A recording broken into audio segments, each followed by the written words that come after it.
تو میں انشاءاللہ اس کی تفصیل تو اسمبلی میں بیان کروں گا. ذوالفقار علی بھٹو ایک لیڈر تھے, ہم ان کو سلام پیش کرتے ہیں, لیکن ذوالفقار علی بھٹو اسکندر مرزا, جنرل اسکندر مرزا کی پیداوار تھے. Selected by general Iskander Mirza, protected by general Ayub, اور اس کے بعد مینوپلیٹڈ بائی یحییٰ خان. مطلب یہ سلیکٹڈ ذوالفقار علی بھٹو کی پارٹی آج ریجیکٹڈ ہو چکی ہے. اور دوسرا سلیکٹڈ, مائک اٹھا لینا, دوسرا selected Nawaz Sharif, selected by Zia الحق. آج بڑے بڑے چیمپئن بنتی ہیں یہ جمہوریت کے. Nawaz Sharif selected by Zia ul-Haq, Zulfikar Ali Bhutto selected by Iskander Mirza and Ayub Khan. آج ان کے پیروکار کہتے ہیں ہم تو الیکٹڈ ہیں, ہم تو جمہوری لوگ ہیں. اور میں کہنا چاہتا ہوں کہ سندھ میں اندر جو انہوں نے تباہی اور بربادی کی ہے, اور کہتے ہیں بلاول زرداری بڑی بڑی باتیں کرتے ہو, پی ڈی ایم کے اندر جا کر اب حساب دینا پڑے گا آپ کو ان جعلی پینشنروں کا بھی, سندھ کو جو آپ نے ایڈس لگا دی اس کا بھی, این آئی سی وی ڈی. نہ انہوں نے پینشنروں کو چھوڑا, این آئی سی وی ڈی میں آڈیٹر جنرل کی رپورٹ آگئی ڈی جی آڈٹ کی کہ اس کے اندر بھی اربوں روپے انہوں نے چوری کر لیے. دل کے درد کی دوا کوئی لینے گیا اس کے اوپر بھی انہوں نے ڈاکہ مارا. زکوٰۃ کوئی لینے گیا اس پہ بھی بلاول تمہاری حکومت نے ڈاکہ مارا. ایڈس کی دوائی کوئی لینے گیا بلاول, اس پہ بھی تم نے ڈاکہ مارا. کتے کی ویکسین کوئی لینے گیا اس پہ بھی تم نے ڈاکہ مارا. اور کتے نیوٹر کرانے میں, آج انگریزی میں کہوں گا, نیوٹر کرانے کے 92 کروڑ روپے خرچ کر دیے. میں کہنا چاہتا ہوں انشاءاللہ یہ PS88, اس کے اندر میں بتانا چاہتا ہوں کہ جو اس میں کوئی 1,49,000 ووٹ ہیں, جس میں کوئی 41,000 رورل ہیں اور 1,10,000 اربن ہیں. الحمدللہ اس کی بھرپور تیاری جاری ہے. میرے کراچی کے صدر ہمارے خرم شیر زمان صاحب, کمانڈر کراچی, جو اس کو لیڈ بھی کر رہے ہیں, وہ تفصیل سے آگے بات کریں گے. آئیے خرم صاحب. جی شکریہ حلیم بھائی. سب سے پہلے تو ہم حلیم بھائی کو مبارکباد پیش کریں گے کہ الحمدللہ ہماری پارٹی نے, ہماری قیادت نے, چیئرمین صاحب نے ان کو لیڈر آف دا اپوزیشن جو ہے وہ فائنلائز کر دیا ہے. اور انشاءاللہ تعالیٰ کل اپلیکیشن جو ہے وہ بھی سندھ اسمبلی میں جمع ہو جائے گی. تو آپ کو مبارک ہو حلیم بھائی. میرے خیال سے ہم باتیں تو بہت کرتے ہیں کہ پیپلز پارٹی کیا کر رہی ہے, کس طرح کر رہی ہے, کس طرح لوٹ مار کر رہی ہے, صوبے سندھ کو اس نے کس طرح برباد کیا ہے, لیکن ہم اس بات کا ذکر بار بار کرنا بھول جاتے ہیں کہ ان کا سردار کون ہے.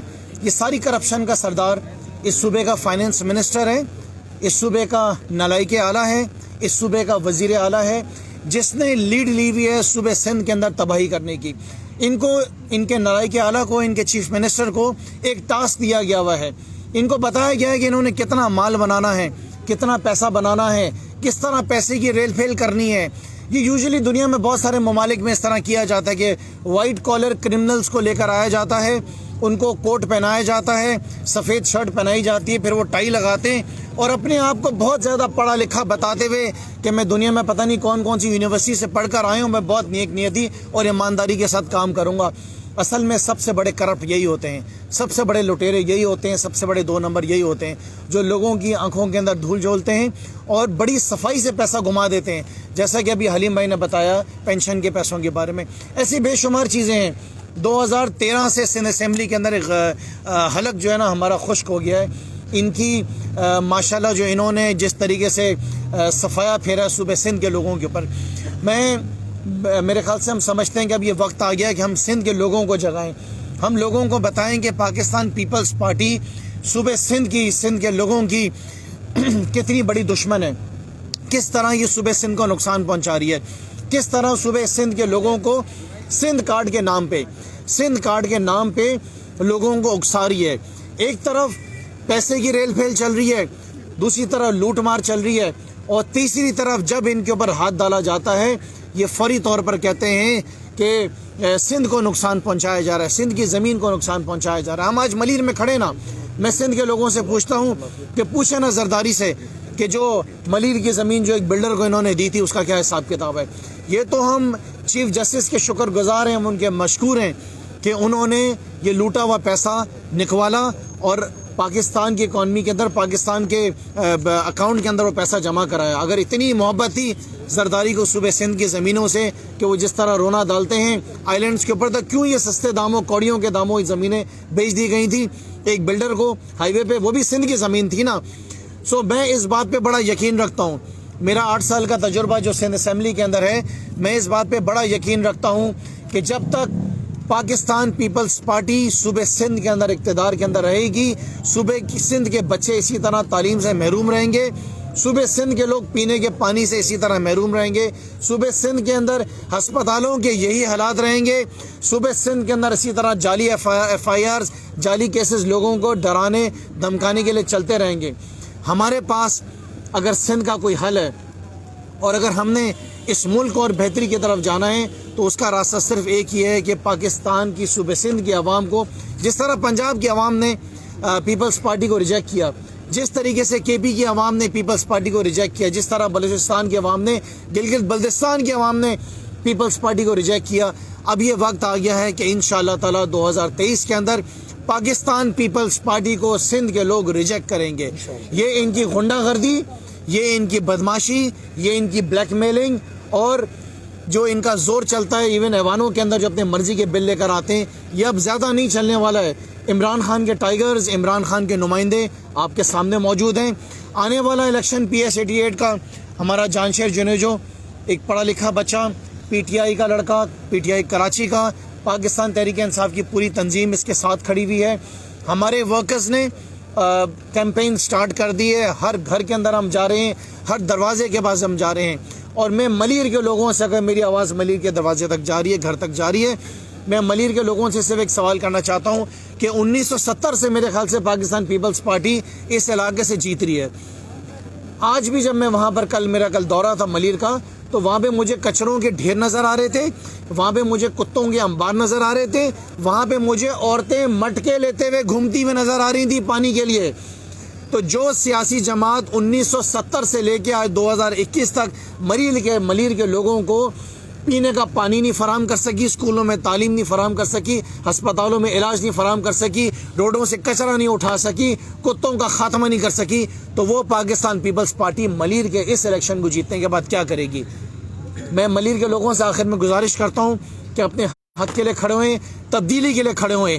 جس طریقے سے پاکستان تحریک انصاف کراچی میں کھڑی ہوئی، کراچی میں اپنا جھنڈا گاڑا، اسی طریقے سے انشاءاللہ تعالی ملیر کا علاقہ نہیں، پورے صوبے سندھ تک پاکستان تحریک انصاف کی جو ہے وہ کامیابی ہوگی اور وہ آپ کے ساتھ ہوگی. جانشیر جنیجو یہ عمران خان کا نمائندہ ہے.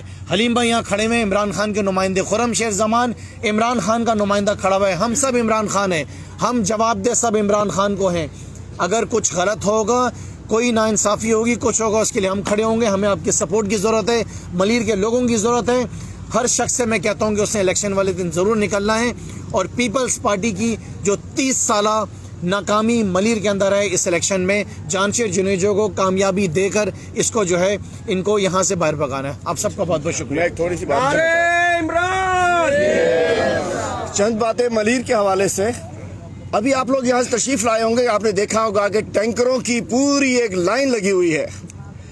ان ٹینکروں کو پانی مل جاتا ہے، ٹینکر مافیا کو پانی مل جاتا ہے چونکہ اس کا پیسہ بلاول ہاؤس میں جاتا ہے، لیکن سامنے بٹائی آباد ہے، وہاں پینے کا پانی نہیں ہے.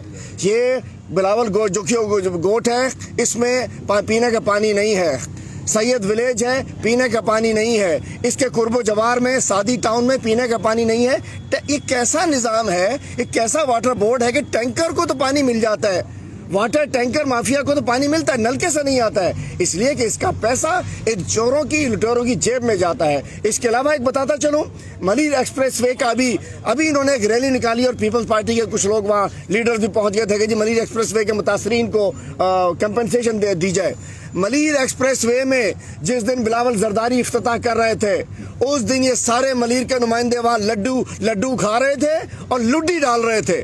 ملیر ایکسپریس وے میں ہم ترقی کے خلاف نہیں ہیں، ہم ڈیولپمنٹ کے خلاف نہیں ہیں، لیکن وہ متاثرین، وہ جو چھوٹی چھوٹی بستیوں والے، آبادیوں والے، کچی آبادی والے، وہ سمو گوٹ، لاسی گوٹ، اولڈ تھانوں اور پوری اس بیلٹ کے اوپر درسانو چنو کے گوٹ، میمن گوٹ کے ویسینٹی میں جو گوٹ ہیں، ان کے متاثرین کے لیے کچھ نہیں کیا. جیسے انہوں نے ان کے کچھ جو پرانے ٹھیکیدار ہیں، وہ بیچارے ایک MNA آ گیا جام کریم، وہ خود بھی بیچارے ہی ہے، جام صاحب بیچارہ سردار صاحب ہیں، چلتی کچھ نہیں ہے. وہ مافیا کا کنٹرول ہے ملیر کے اوپر، وہی مافیا جس انداز سے انہوں نے بیریا ٹاؤن میں اپنے آپ کو بیچ دیا، اسی طریقے سے ان کے لیڈروں نے ملیر واسیوں انہوں تواں کے کھپائے چھڑے ہوا، ایکسپریس وے میں تواں جا پیسہ انہوں کھائی چھڑے ہیں.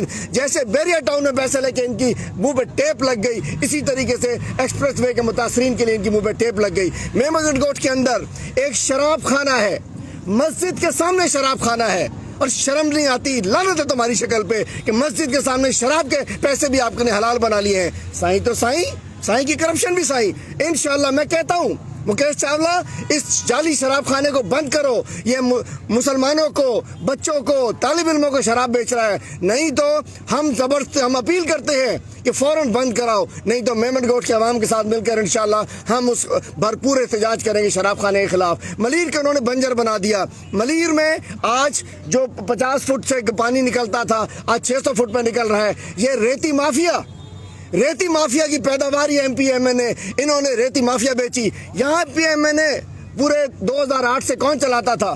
یہاں کا ایم پی ایم این اے کا جو سپرمین تھا راؤ انوار. سارے ایم پی ایم این اے راؤ انوار کی ڈنڈی سے چلتے تھے، ہانکتا تھا ادھر ہانک جاؤ، ادھر جاؤ، ادھر جاؤ، ادھر جاؤ. 2007 سے ملیر کا ان کا جو بہادر بچہ تھا اس نے ملیر کی ریتی بیچی، بجری بیچی، پانی بیچا، زمینیں بیچی. اور یہ سارے بیچارے، میں مرحوم مرتضیٰ میں بات نہیں کروں گا، ہمارے دوست تھے، اس کے بیٹے کے لیے بھی میں نے جان شیر سے کہا بات نہ کرو. وہ بیچارے باپ چلے گئے، بیٹا آ گیا. جیسے وہ بلاول صاحب آ گئے، وہ وصیت لے کے پہنچ گئے، میں چیئرمین بن گیا تو بھائی یہ امیدوار بن گئے. ایسا امیدوار دیکھو، پڑھا لکھا ایم بی اے نوجوان، ایک ماڈریٹ جو جانتا ہے ایشوز کو، وہ بچے کو بنا دیا. کہتا بھی تمہاری کوالٹی کیا ہے؟ کہتا ہے میں مرتضیٰ بلوچ کا بیٹا ہوں. بھائی مرتضیٰ بھائی ہمارا بھائی تھا، تو بھی ہمارا بچہ ہے. لیکن کیا ملیر، ہمارا مقابلہ یوسف بلوچ سے نہیں ہے جان شیر کا، ہمارا مقابلہ ان چوروں سے، لٹیروں سے اور ملیر کے غنڈوں سے ہے جنہوں نے ملیر کو تباہ کیا. انشاءاللہ ان تمام ایشوز کے اوپر ہم سب جائیں گے اور ان سب کو بے نقاب کریں گے. یہ بتائیے گا کہ ابھی آپ نے فرمایا کہ جس حلقے میں آپ کھڑے ہوئے ہیں یہاں پہ آپ نے بتایا کہ ملیر میں شراب کا اڈا ہے مسجد کے پاس، آپ صرف ملیر کی بات کر رہے ہیں.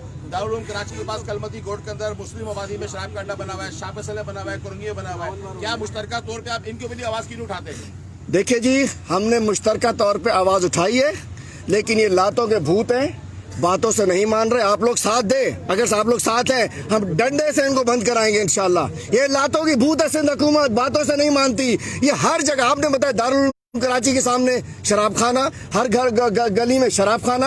ہندو عیسائی یہ سب بھی کہتے ہیں کہ ہمارے ہاں اتنا نہیں ہے کہ شراب پیے جاؤ. تو انشاءاللہ شراب آپ دیکھیے گا، یہ شراب کے اندر بہ جائے گی سندھ حکومت. اس شراب کے خلاف تحریک چلے گی، اسی میں یہ ان کی سندھ حکومت اس شراب کی بوتلوں کے اندر بہ جائے گی. دیکھیے گا آپ. اچھا یہ بتائیے گا کہ فردوس شمیم نقوی نے کیوں استعفیٰ دیا؟ کیا پارٹی میں کوئی اختلافات چل رہے ہیں؟ اور ساتھ ہی یہ بھی بتائیے گا، ایک طرف آپ ایم کیو ایم کو چور بھی کہہ رہے ہیں، دوسری طرف بینگ این اپوزیشن لیڈر، آپ کو کیا لگتا ہے ایم کیو ایم آپ کے ساتھ تعاون کرے گا؟ دو باتیں. فردوس صاحب ہمارے سینئر ترین رہنما ہیں، ہمارے استاد ہیں، ہمارے بھائی ہیں، ہمارے محترم ہیں. ان سے مرکز میں ایک بڑی ذمہ داری ان سے لی جانی ہے، اس لیے ہم چھوٹوں کے حوالے کر دیا ہے، جونیئرز کے حوالے. انشاءاللہ فردوس بھائی آپ کو عنقریب ایک بڑے رول میں نظر آئیں گے. اور پھر کوئی اختلاف نہیں ہے، فردوس بھائی ہمارا بالکل we are like a family, کوئی فرق نہیں ہے. اور دوسری آپ نے بات کی، دوسرا کیا؟ اچھا سننے میں یہ بھی آیا تھا کہ فردوس صاحب ایم کیو ایم لندن ڈاکو بھی تھی، چور بھی تھی، دہشت گرد بھی تھی. ایم کیو ایم پاکستان جب آئی ہے تو اس نے اپنی پالیسیز تبدیل کر دی ہیں. وہ اگر ایک M Q M London Altaf Hussain کی پالیسیز سے نکل کر اگر جن لوگوں کو عوام نے ووٹ دیا میدان میں آئے ہیں اور آپ نے دیکھ لیا ان کا conduct M Q M Pakistan بننے کے بعد، وہ پرانی ایم کیو ایم لندن والی باتیں ان میں نہیں ہیں. تو میں سمجھتا ہوں ان لوگوں کو ویلکم کرنا چاہیے، گلے سے لگانا چاہیے. اور آج ایم کیو ایم تو کیا، ہمارے اندر بھی اگر کوئی دہشت گرد ہوگا، کوئی چور ہوگا، کوئی لٹیرا ہوگا، ہمارے اندر بھی میں بھی ہوں، یہ ہوں وہ، تو اس کو بھی کے لیے معافی نہیں ہے، کسی اور کے لیے تو بالکل نہیں ہے. کہ فردوس صاحب پہ جو ہے کرپشن کے کیسز بھی ہیں، نیب میں بھی کیس چل رہے ہیں، یہی وجہ ہے جو انہیں ہٹایا؟ وہ تو کرپشن کے اینٹی کرپشن نے لگائے ہوئے جناب. سنیے، اور وہ چلاتا کون ہے؟ اینٹی کرپشن تو چھوڑیے، کرپشن کو ثابت کر سکے. 2.5 سال سے آپ کے سامنے ہوں، الحمدللہ صاف ستھرے ہیں. ان کے پوچھیے نا ان سے کیا ہو رہی ہے. الزام لگانا کچھ بات نہیں ہوتی، الحمدللہ ایسا کوئی ایشو نہیں ہے. ہم پہ الزام تو ہر روز لگاتے تھے اور ہم ہر روز ان کو اس طریقے چابی دیتے تھے. کوئی الحمدللہ دامن صاف ہے ہر طریقے سے. مہربانی. ڈاکٹر مسرور سیال صاحب ہمارے